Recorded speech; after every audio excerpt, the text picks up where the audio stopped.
who have come this afternoon. We know it's relatively short notice. And, we figured, we sent an email out to 3,300 people. We got to get at least 12. So we exceeded our expectations. My name is BJ Reed. I'm the Senior Vice Chancellor for Academic and Student Affairs here at UNO, and my counterpart, Ellen Weisinger, is here from UNL. We're both just going to say a few quick things, and then really we want to hear from you guys. And we have both Dean Wei, the Dean of Engineering, and Charles Lee, the Dean of Science and Technology, here as well. And we don't know where the questions will go or what direction they take, but we've got an hour to try to answer things that you have questions about and try to explain kind of where the world is with respect to PKI. Mike McGinnis would normally have been here, but he's on travel. So we felt it was good to get the meeting going, and Mike was fine to just do it without me. We're pretty excited about what I think we see as a major recommitment to PKI and to the two colleges. It's been something that maybe started with a bit of adversity, and I think has turned into a fairly strong commitment on the part of both UNL and UNO, the two colleges and the PKI, to really create what we hope will be a new set of energy, a new commitment to the students here in both colleges, a new level of effort in terms of collaboration and cooperation between the two campuses.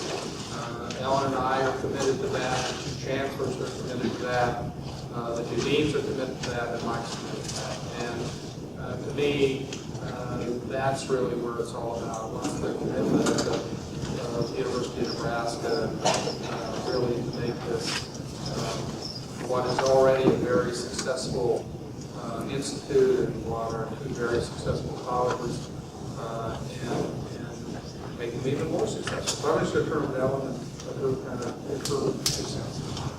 Well, I really am glad you're on here. I'm impressed. It shows a real level of sophistication and commitment from all of you who care enough to come and try to understand what's going on. And the short version of the story is what's going on is historic in a really positive way. So you're aware that this very unusual place that's intended to foster amazing environments for newbie students and also amazing environments for faculty to collaborate with each other on industry partnerships and engagement with relevant Omaha community, and an amazing place for them to live. That's what this place is supposed to be. That's why a lot of very generous people started it, and why the people of Nebraska funded it. And okay, here comes the engineering problem. I think we've never optimized the structure. And you know that you can have really good components to a solution, but if you don't find an optimal way to put them together, you don't ever really get the full potential. So a lot of good people over the past 15 or 20 years have tried different solutions that optimize PKI. I think everybody's been really well-intentioned. Everybody's had the same goals in mind. But in universities, just like in every other industry, collaboration is enormously valuable. And I think it took us a while to get to the point we're at. So finally now, I think we've created an organizational structure that starts with the chancellors of the two universities, who then empower the two senior vice chancellors.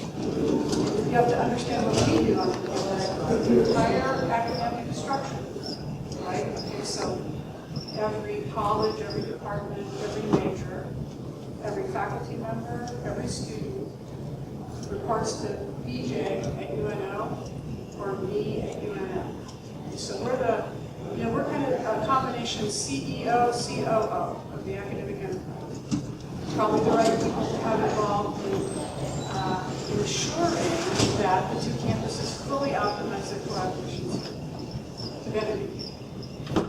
Okay, so we finally have the structure with the two chancellors, and also the two senior vice chancellors, to work with the dean and Dr. McGinnis, and the two people who oversee research enterprise as a team to create what I think you'll hear as historically ambitious and historically well-supported new strategic plans for the two colleges, the College of Engineering and the College of ICT. Amazing, I think, visionary, historic, strategic plans that now the Board of Regents have said they want to enthusiastically support. And we attached to our email to you the World Herald editorial that followed the next day after the Board of Regents meeting. I mean, seriously, you want to go to school someplace where the major paper in the state runs an editorial saying, wow, what an amazing place, what an incredible opportunity. Looks like it'll cost at least $100 million. Somebody ought to find that money.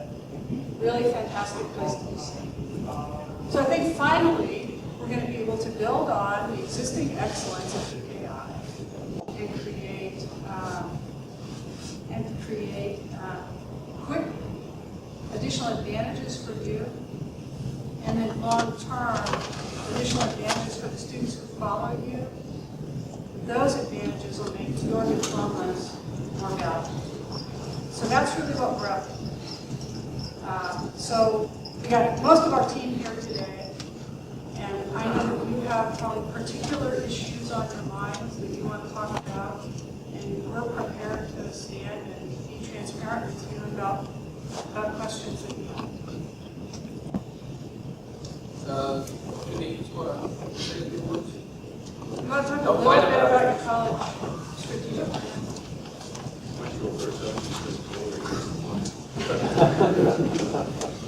Well, maybe I just want to add something to the fact that we are very proud of where we are right now compared to where we started. One of the few here that we was here from the very beginning, and the strategic plan talks about, both colleges talk about having more students graduating from the programs of two colleges. And why are we trying to do that? Because of the tremendous success of the graduates we've had so far.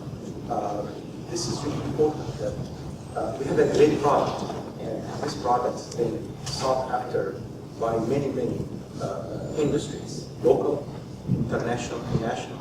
So now, I remember when we first came here together in the late 90s, we had to work hard to attract students from the elite high schools in the States. Frankly, now we don't have that problem anymore. You pick the name of a great school in the States, and we have a number of students in both colleges from that school. Partnerships with industry.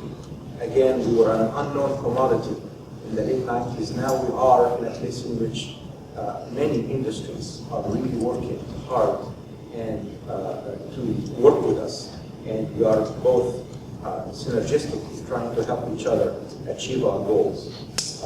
Funded research. I'm more familiar, obviously, with our college, but I can tell that the level of funds that allow students to participate in projects has never been that high. Almost every student who's interested in participating in a project funded by a federal or a local organization gets a chance to do that. So when we talk about we want to get bigger, we have reasons for this because we have worked so hard to build exciting programs, attract quality students. And I feel really that we are in a position to make a difference, not just for the state, but for the region and for the country. The programs that we have established over the years, if you look at the programs that both colleges had in the late 90s, we didn't have the Durham School of Engineering, of Architecture, Engineering, and Construction. We didn't have the School of Interdisciplinary Informatics in ISMT, the Bioinformatics, Information Assurance, all these wonderful, innovative, emerging disciplines that now we are not just playing a role in generating graduates, but actually we are leading the nation in some of these disciplines. And people are looking at us in order to learn how to do it.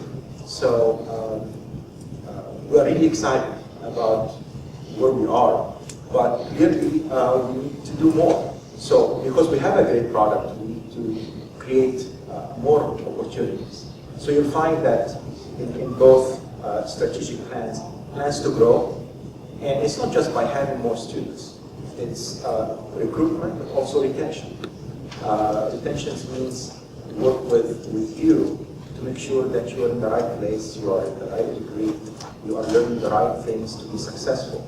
So we are putting emphasis on things like advising and innovative programs to make sure that the things that you learn are going to help you to be the most successful graduate you can be. When we talk about growing our research activities, again, is because we feel like we have that synergy within each college, between the two colleges, and between us and the other academic units in the state, the medical school, Creighton, other schools, other departments, to take on challenges that probably will be very difficult to take on in other places. We all have friends in other great institutes, and when I tell them, sometimes I joke, can you tell me, can you name 15 faculty members in the College of Education? And they look at me and say, I'm in the College of Arts and Sciences. Why would I know 15 people in education? Well, I tell them, well, I do.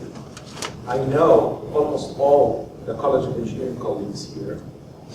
I probably know half by name all the faculty members in the different colleges. So that spirit of collaboration that exists in the University of Nebraska it's given us the platform to do something great. So you'll find that there is room to grow because we have built the foundation, and now it's time to go to the next level. It's time to be part of this too.